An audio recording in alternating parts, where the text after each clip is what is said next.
Greetings, true believers, and welcome to another fantastic episode of History of the Marvel Universe. Today's tale begins billions of years ago on a world in a distant galaxy with a race whose name was lost to time.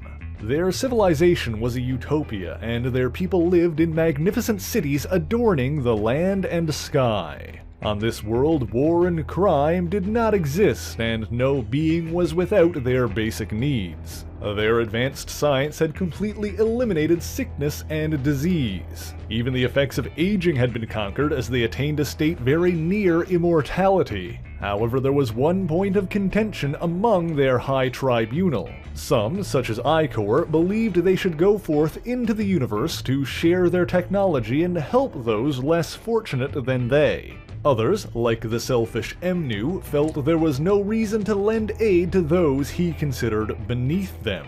However, there was one whose impassioned plea was able to sway the rest of the council. Icor's son Uatu insisted that those in positions of power should always use that power to help those in need. To do otherwise would prove them unworthy of their strength. Emnu reluctantly agreed to Icor's plans, and the trio prepared to set out with several others.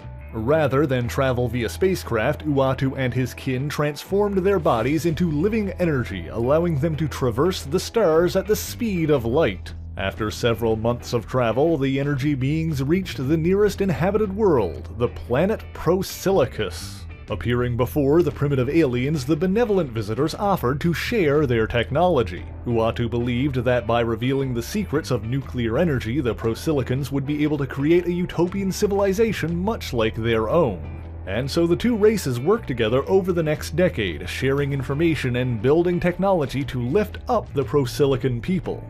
Through it all, Uatu smiled, eager to see his father proven right. Emnu was still displeased, however, and warned Icor not to mistake himself for a god. But their mission was done, and the Prosilicans bade farewell to their new allies as the generous visitors departed to behold cosmic wonders before returning home. However, while most Prosilicans were content to live peacefully with the gifts they were given, some used them to build weapons. And so, for the first time in their history, war came to Prosilicus. A war that spread to another neighboring planet, and in the end, two civilizations perished in nuclear fire. After the dust settled, the benevolent visitors eventually returned, eager to see the Prosilicans' progress. However, Icor was horrified to see what their gifts had wrought, the destruction he had inadvertently caused. The survivors blamed him and his kind as well, and cursed them as monsters. While Icor could not undo the destruction, he swore that it would never happen again. Uatu attempted to console his father, but Icor's mind was made up. He drafted a strict code of non-interference and passive observation.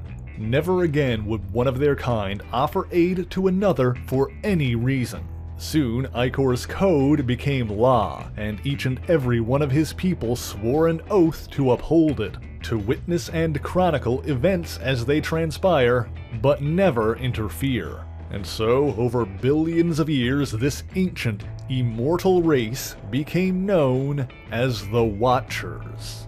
And at some point during their history, the Watchers fell under the purview of the Living Tribunal. The Living Tribunal is, itself, the final arbiter of all matters of cosmic importance in the multiverse, second in authority only to the enigmatic One Above All. The Living Tribunal appointed the Watchers to be their scribes, chronicling the events of the universe and allowing them to pass their judgment. And so, having vastly increased their speed of travel, the Watchers spread out across the cosmos, each one choosing a solar system to call home. Icor's son Uatu journeyed to a distant star and watched the birth of a new system.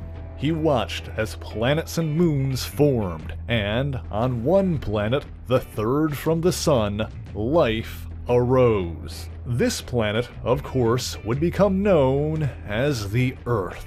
But Uatu was not the only visitor from beyond the stars, and at one point the otherworldly Skrulls came to Earth's moon.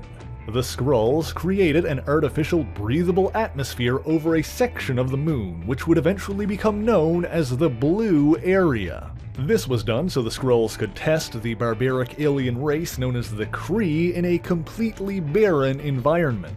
Using only the tools the Skrulls had provided, the Kree were able to construct a city so large and impressive its color would give the blue area of the moon its name. The Skrulls were impressed and returned the Kree to their home planet, not realizing that this was the first in a chain of events that would lead to a never-ending war between their two races, but perhaps that is a story for another day. The important thing for this week is that Uatu the Watcher deemed the abandoned blue area suitable for his purposes and made it his new home. From there, Uatu watched. He observed as mankind evolved, and every 3 years he would enter a 42-minute trance in which he uploaded his observations to the collective knowledge base of the Watchers, the Cyclopedia Universum. At one time, this knowledge was contained within a massive Watcher known as the One. He was eventually killed by the celestial executioner Exeter, but it has been hinted that he would regenerate. In addition, each Watcher contains their own personal Cyclopedia Universum as a visual archive of everything that Watcher has seen. Although Uatu adhered to his sacred oath, as he watched life evolve on Earth, he began to care for the beings he observed. He began to bend the rules where he could, such as when he was visited by Zaku the Sun Stealer. Zaku claimed that his ship was damaged and that he needed help, but Uatu insisted that he could do nothing to interfere. However, Zaku's plight was merely a ruse, as he had heard of the Watchers and wanted to ensure that Uatu would not stop him while he absconded with the sun. Curious, the Watcher conversed with the invader and learned of the technology that he would employ for such a feat. However, while they spoke, the Sun Stealer's ship slowly sank into the unstable ground that Zaku had inadvertently landed on, and so the alien suit ran out of oxygen long before he would have been able to dislodge it, while Uatu was forbidden from offering aid. Interestingly, while the Watchers rarely engage in any sort of physical confrontation, they have displayed the ability to grow larger and more muscular at will. Uatu has been known to adopt such a form on occasion, and while the purpose is unclear, it is perhaps simply out of aesthetic preference at any given time. The Watcher's first recorded interaction with mankind occurred in the year 1602. On another Earth, in another dimension, the maniacal Purple Man succeeded in conquering the world in the 21st century.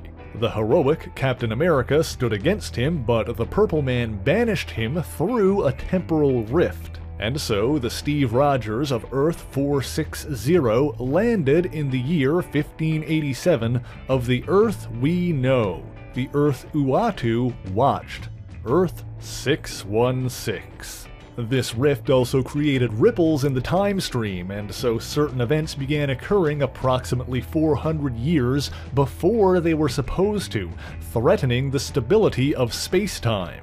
One of these anomalous occurrences was the appearance of Dr. Strange, and so Uatu brought Strange's astral form to the moon to explain the situation. The Watcher claimed that even the destruction of an entire universe would not compel him to action, but the temporal destabilization happening posed a threat to all of reality, and so he was permitted to offer guidance. As a result, the anachronistic heroes appearing in 1602 were able to correct the timeline and save reality. While Earth 616 returned to normal and the effects of the rift faded from existence, the altered timeline was allowed to exist in a pocket dimension under Uatu's watch as Earth 311. However, this would not be the only alternate Earth that he would gaze upon, and with the authorization of the Timekeepers, beings from the end of time who oversaw the time stream, Uatu installed an extra-dimensional portal. With this, the Watcher could watch over time, space, and infinite realities while pondering the question, what if? What if Spider-Man had joined the Fantastic Four? What if Wolverine had killed the Hulk? What if Doctor Strange were a disciple of Dormammu? What if Doctor Doom had become a hero? What if World War II had been fought in space? Infinite questions with infinite possibilities. Through all of these, he searched for one moment, one universe, one reality where his father was right and his people were never resigned to an eternity of passive witness. But perhaps some things are constant across the multiverse, and Uatu never found what he searched for. Of course, his home dimension never escaped his sight, and he sporadically had brushes with humanity. In 1962, he offered counsel to Adam Brashear, a powerful hero known as the Blue Marvel, who was forced to retire because of the color of his skin.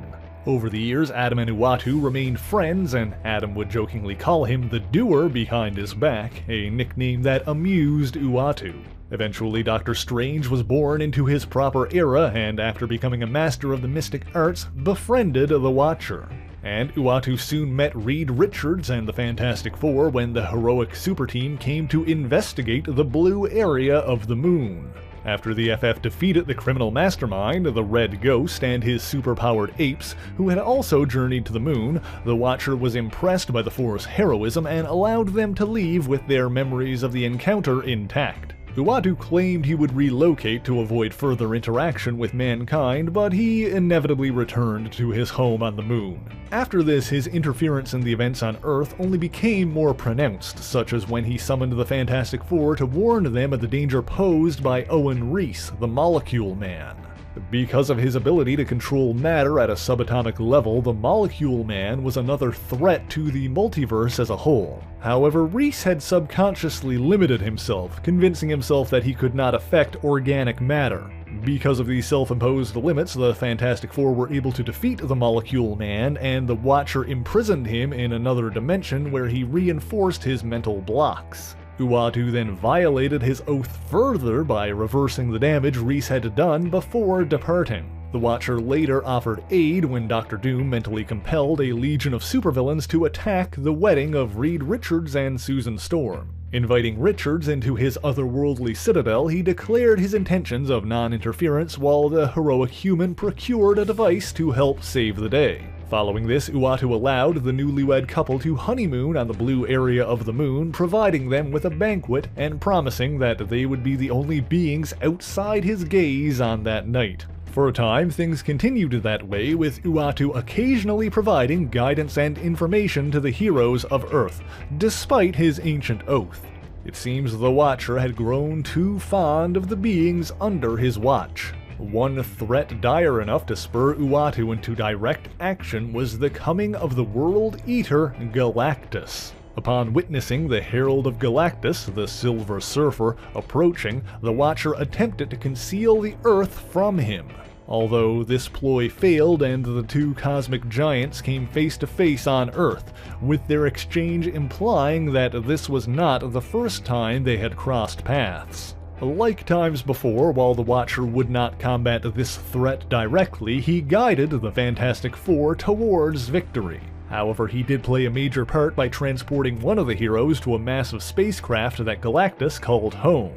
From there, the Fantastic Four obtained a weapon powerful enough to threaten Galactus himself, the Ultimate Nullifier. The Earth had proven to be not worth the trouble, and so Galactus admitted defeat and departed to nourish himself on a different world. And again, things continued in such a way. Uatu watched, but often his presence was felt, his actions, indirectly or otherwise, affecting the outcomes of events. However, this was not enough for his restless soul, and after billions of years of solemn vigil, Uatu longed to do more. Eventually, he fully disgraced himself when, out of jealousy, he attacked the protector of the universe, Captain Marvel.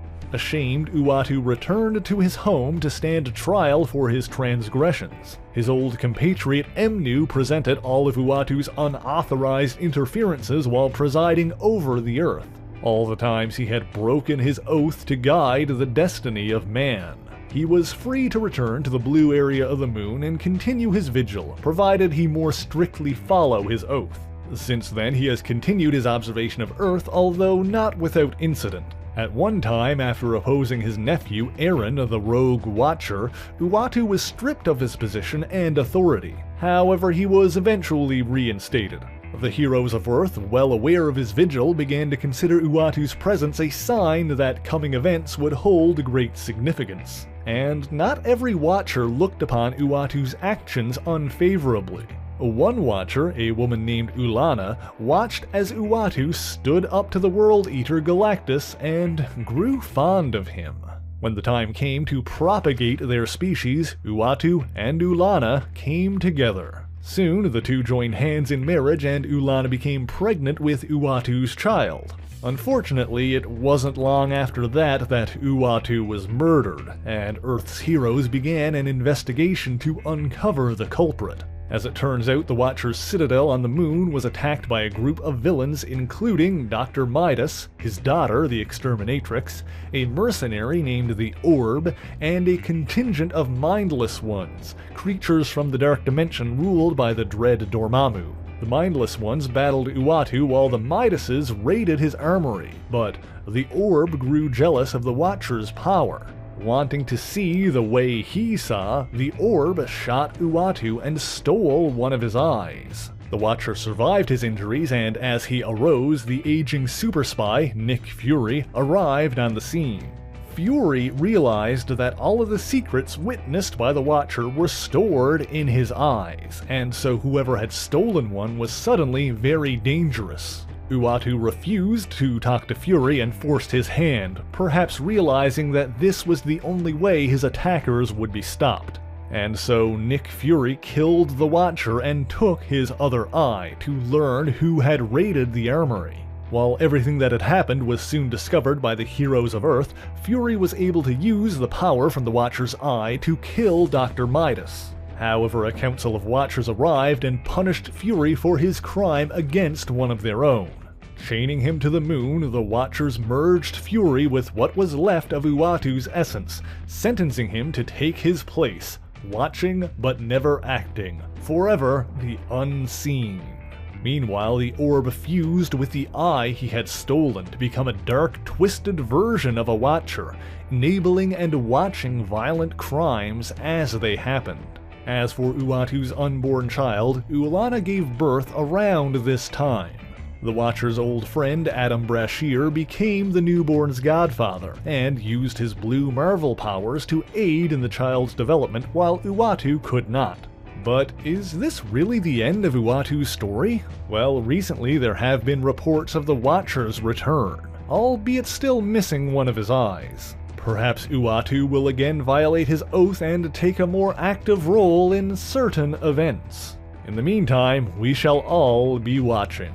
But thank you so much for watching this video. If you enjoyed it, please leave a like, share the video, and subscribe for more marvelous content. Be sure to leave a comment letting me know what Marvel hero or villain you want to hear about next, and as always, the issues referenced in this video are listed in the description below if you would like to read them for yourself, as well as links to other places you can find me, including my Patreon page where for only $1 a month you can make sure that this show gets to keep going. So until next time, true believers, Excelsior!